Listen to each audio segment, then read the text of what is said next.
বসেছেন কিভাবে কিভাবে আপনাদের রক্ত গরম হয় না ভিডিওগুলো যখন দেখেন একটা বাচ্চাকে এখানে গুলি করে মেরে ফেলছে। আমরা তো আপনাদের সন্তান। 1971 ছাড়া কোনোদিন কি দেখেছি বিদ্রোহকে এভাবে দমন করতে? বিদ্রোহ করে একটা ঘৃণার কাজে পরিণত করতে চাই না। ঠিক আছে, আমরা স্টুডেন্টস, আমরা কখনোই চাই না অন্য কিছু হোক। আমাদের শিক্ষা দিবে কে? পরিবার, তারপর দেশ। দেশ থেকে আমরা কি শিখছি? আমাদের শিক্ষকরা, আমাদের টিচাররা, আমাদের গার্জিয়ানরা রাস্তায় নামতে বাধ্য হয়ে যাচ্ছে। কেন? পড়ালেখার এই ক্ষতি হচ্ছে কেন? আমার এই প্রশ্নটা জাতির কাছে থাকবে, কেন আপনারা এত দেরি, কেন আপনারা এখনো ঘরে বসেছেন কিভাবে কিভাবে আপনাদের রক্ত গরম হয় না ভিডিওগুলো যখন দেখেন একটা বাচ্চাকে এখানে গুলি করে মেরে ফেলছে। আমরা তো আপনাদের সন্তান, আমরা আপনাদের সন্তানকে রিপ্রেজেন্ট করতেছি রাস্তায়। আপনাদের কি বুক কাঁপে না? রক্ত গরম হয় না? আমি এখনো কারো মা হইনি, কিন্তু কোনো বাচ্চার মৃত্যু দেখলে আমি সহ্য করতে পারি না। কেন? কারণ আমি মানুষ। ফিলিস্তিনের যে সিচুয়েশন, আমি চাই না আমার দেশের ওই সিচুয়েশন হোক। আমি স্টুডেন্টদের ভয়টা, আমি পড়ালেখা করতে চাই, আমি ঘরে বসে থাকতে চাই না। ছোটবেলায় পড়েছিলাম থাকবো না তো ঘরে, এই বইবার জগৎটা যা হচ্ছে আমরা সবাই হচ্ছে মানুষ যুগান্তরে ঘুরি। তখন কবিতার মর্মার্থটা বুঝিনি, কিন্তু এখন প্রতিটা দেশাত্মবোধক গান আমাকে কাটায়। রাতে ঘুমাতে পারি না, মাত্র বয়স এখনো 27-এর ঘরে, আমি এখনো ঘরে রাতে ঘুমাই না। আপনারা কিভাবে বসে আছেন আমার প্রশ্ন আপনার কাছে। সাংবাদিক হন, বুদ্ধিজীবী হন, শিল্পী হন, আমাদের পাশে আপনাদের আরো আগে থেকে থাকা উচিত ছিল, আরো আগে থেকে থাকা উচিত ছিল। তাহলে এতগুলো মানুষ মারা যেত না।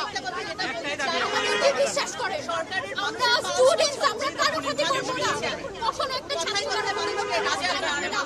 আমরা ভবিষ্যৎ জামাতকে এলাকা করিয়ে দিবে, মানুষকে চুপ করিয়ে দিবে, এইসব মানুষের সহ্য করতে না।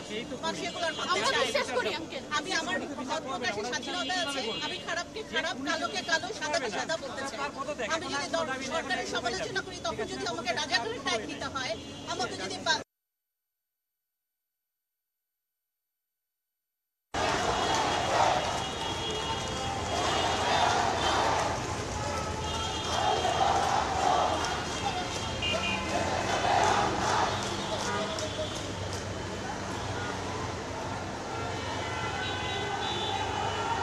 একটা নন ইলেকটেড গভর্নমেন্ট, আনইলেকটেড গভর্নমেন্ট, লুটেরা, স্বৈরাচারী আচরণ আমরা দেখতেই পাচ্ছি। এরা 10 বছর ধরে অন্তত আনইলেকটেড রেখেছে বাংলাদেশকে।